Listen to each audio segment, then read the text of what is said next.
आज की जो घटना मैं सुनाने जा रहा हूँ, ये केस बहुत ही अजीबोगरीब है। ज़रा महसूस करके देखिए कि आजू बाजू एक ही बिस्तर पर दो लोग लेटे हों, एक का कत्ल हो जाए, दूसरे को पता ही न चले। क्या ऐसा हो सकता है? बहुत ही अजीब कहानी है।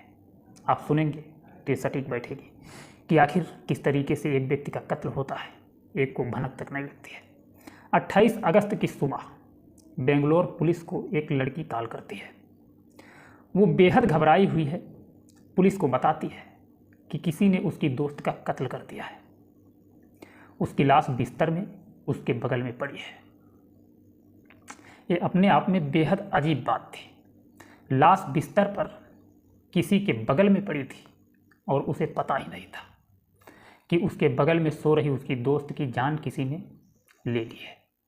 बहरहाल फ़ोन रखते ही पुलिस फौरन उसके बताए हुए पते पर पहुंचती है। मकान number 741, second floor, first block, SMV layout, Kengeri Upanagar, Bangalore. जैसी खबर मिली थी, पुलिस को मौका वारदात का मंजर कुछ वैसा ही नजर आता है। यहाँ वाकई में मकान के बेडरूम में एक लड़की की लाश पड़ी थी। उसके गले पर चाकू जैसे किसी तेज धार हथियार से वार किए जाने के निशान थे और पूरा का पूरा बिस्तर खून से सना हुआ था। जबकि फ़ोन करने वाली लड़की बेहद डरी घबराई मौका वारदात पर पड़ी थी। वहाँ आसपास के लोगों की भीड़ इकट्ठी हो चुकी थी। मरने वाली लड़की की पहचान 25 साल की नव्या श्री के तौर पर हुई। नव्या श्री न सिर्फ एक बेहद दिलकश और खुश मिजाज किस्म की लड़की थी, बल्कि पेशे से एक डांस इंस्ट्रक्टर थी जो कन्नड़ फिल्म इंडस्ट्री यानी सैंडलवुड से जुड़ी थी। लेकिन सवाल ये था कि एक इतनी हैप्पी गो लकी किस्म की लड़की की जान किसने ली, वो भी इतने भयानक तरीके से, उसी के घर के अंदर। आखिर वो कातिल कौन था? इससे भी अजीब बात यह थी कि जब नव्या श्री घर में अपनी सहेली ऐश्वर्या के साथ मौजूद थी और दोनों एक साथ एक ही बिस्तर पर सो रही थी, तो फिर ऐश्वर्या को इस वारदात का पता कैसे नहीं चला? ये भी कम हैरान करने वाली बात नहीं थी। कातिल आधी रात को चुपचाप घर में कैसे घुस आया और नव्या श्री की जान लेकर दबे पांव कैसे फरार हो गया? किसी ने उसके जबरदस्ती घर में घुसने या फिर मौत से पहले नव्या श्री के चीखने और चिल्लाने की आवाज़ क्यों नहीं सुनी? अब ये सवाल पुलिस को लगातार कुरेद रहा था। बहरहाल पुलिस ने इस वारदात की कंप्लेनेंट और इकलौती चश्मदीद ऐश्वर्या से ही पूछताछ कर कत्ल की कहानी समझने की कोशिश शुरू की। ऐश्वर्या ने बताया कि नव्या श्री बचपन की दोस्त थी और दोनों साथ ही खेल कूद कर बड़ी हुई। दोनों का ताल्लुक कर्नाटक के ही शिवमोगा जिले के भद्रावती इलाके से था और इन दिनों दोनों बेंगलोर में रहती थी। करीब 3 साल पहले नव्या श्री को किरण नामक लड़के से प्यार हो गया। बहुत जल्द ही दोनों में मोहब्बत हुई। मोहब्बत का इकरार हुआ और दोनों ने शादी कर ली। इसके बाद नव्या अपने पति के पास बेंगलोर आ गई और डांस इंस्ट्रक्टर के तौर पर अपने करियर को आगे बढ़ाया। लेकिन पिछले कुछ दिनों से नव्या श्री और उसके पति के रिश्तों में खटास आ गई। बात इस हद तक पहुंच चुकी थी कि अब नव्या श्री को अपने ही पति किरण से खतरा महसूस होने लगा। 27 अगस्त की सुबह करीब 9 बजे नव्या श्री ने ऐश्वर्या को फ़ोन किया और अपने पास बुला लिया। ऐश्वर्या की माने तो उसकी सहेली नव्या ने उससे कहा था कि वो अपने घर में ही अनसेफ फील कर रही है, इसलिए उसे अपने पास बुला रही है ताकि वो थोड़ा अच्छा महसूस कर सके। नव्या श्री का फ़ोन आने के बाद ऐश्वर्या उसके पास पहुंची। उसे नव्या के पास पहुंचने में शाम के 4:30 बज गए। ऐश्वर्या के मुताबिक इसके बाद उसने अपने एक कॉमन फ्रेंड अनिल से भी बात की और उससे मिलने को कहा। इसके बाद नव्या श्री ऐश्वर्या को अपनी कार में लेकर घर से यानी SMV लेआउट से निकली और दोनों PR नगर पहुंच गई, जहां उन्होंने अपने कॉमन फ्रेंड अनिल को पिक किया और फिर तीनों कई घंटे तक साथ रहे। असल में नव्या श्री काफ़ी परेशान महसूस कर रही थी और अपनी सुरक्षा को लेकर ऐश्वर्या और अनिल से बात करना चाहती थी। ऐश्वर्या ने पुलिस को बताया कि नव्या श्री के उसके पति किरण के साथ इन दिनों अच्छे रिश्ते नहीं थे। किरण उस पर शक करता था और अक्सर इस बात को लेकर दोनों में लड़ाइयाँ हुआ करती थी। ऐसे ही एक लड़ाई के बाद मंगलवार को ऐश्वर्या ने मुझे अपने पास बुलाया। उसने मुझसे कहा कि वो ना तो घर में सुरक्षित महसूस कर रही है और ना ही बाहर, इसलिए मुझे कुछ देर के लिए उसके साथ रहना चाहिए। हम दोनों भद्रावती से ही हैं, बचपन की सहेलियां हैं, इसलिए मैं उसके पास चली गई। इसके बाद हम बाहर निकले, साथ में थोड़ा वक्त गुजारा। रास्ते में हम अपने दोस्त अनिल से भी मिले, जिसने नव्या को इस परेशानी से बाहर निकलने के लिए पुलिस के पास जाने की सलाह दी। लेकिन इससे पहले कि वो ऐसा कुछ कर पाती, नव्या का कत्ल हो गया। वो मेरी बहुत अच्छी दोस्त थी। असल में नव्या श्री अपने दोस्त अनिल से मिलकर अपनी परेशानी का हल ढूंढने की कोशिश कर रही थी और अनिल ने उसे पुलिस में शिकायत करने की सलाह भी दी थी। अनिल का कहना था कि अगर पुलिस किरण को बुलाकर उसे पाबंद कर देगा तो शायद अगली बार उसके साथ दुर्व्यवहार करने से पहले सोचेगा। इस बातचीत के बाद 27 अगस्त को तीनों दोस्तों ने साथ मिलकर बाहर ही डिनर किया और फिर अनिल को छोड़कर नव्या श्री और ऐश्वर्या SMV लेआउट में नव्या श्री के घर लौट आए।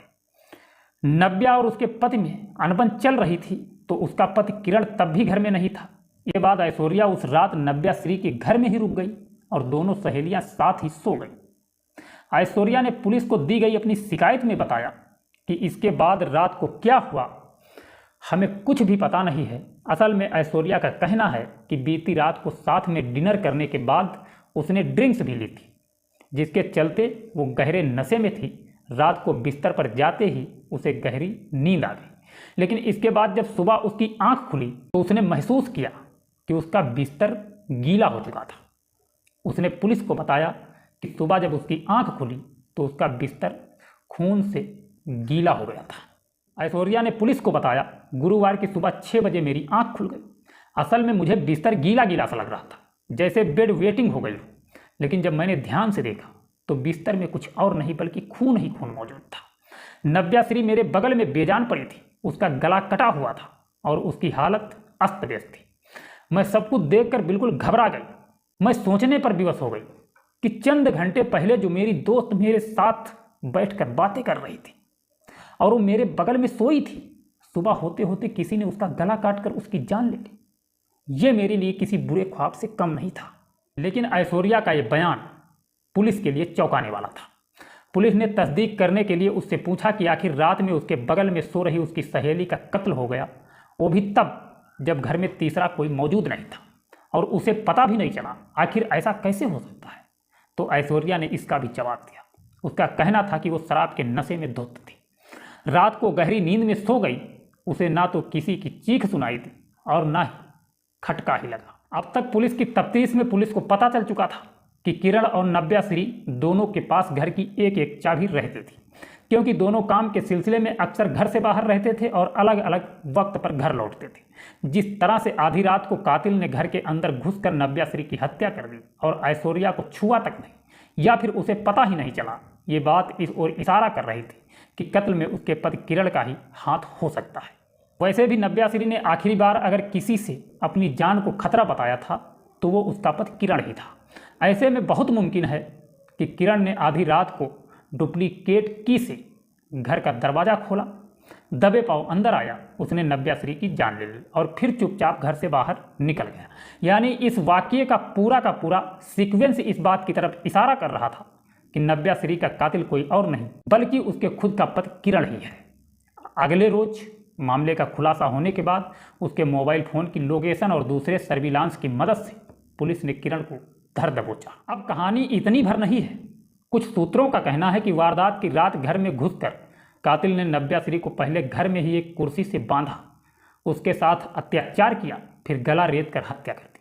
जबकि ऐश्वर्या ने पुलिस को बताया है कि उसे उसकी सहेली की लाश उसके बिस्तर पर बगल में ही पड़ी मिली, जो खून से लथपथ थी और बिस्तर भी खून से भीग गया था। ऐसे में अगर एक वक्त के लिए ये मान भी लिया जाए कि आधी रात को नींद में सो रही नव्या के मुंह को बंद कर कातिल ने उसका गला काट दिया और उसकी जान ले ली, तो इसके बगल में सो रही उसकी दोस्त ऐश्वर्या को इसका पता कैसे नहीं चला?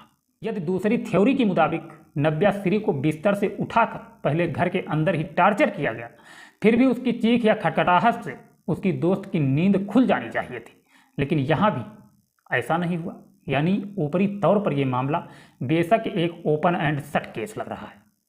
पुलिस ने कातिल के तौर पर नव्या श्री के पति को गिरफ्तार तो कर लिया, लेकिन मामला इतना सीधा भी नहीं है जितना लग रहा है।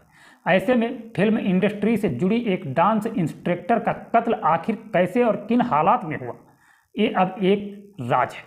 क्या किरण ने आधी रात को अकेले वारदात को अंजाम दिया या फिर उसके साथ कोई और था? ये भी सामने आना बाकी है।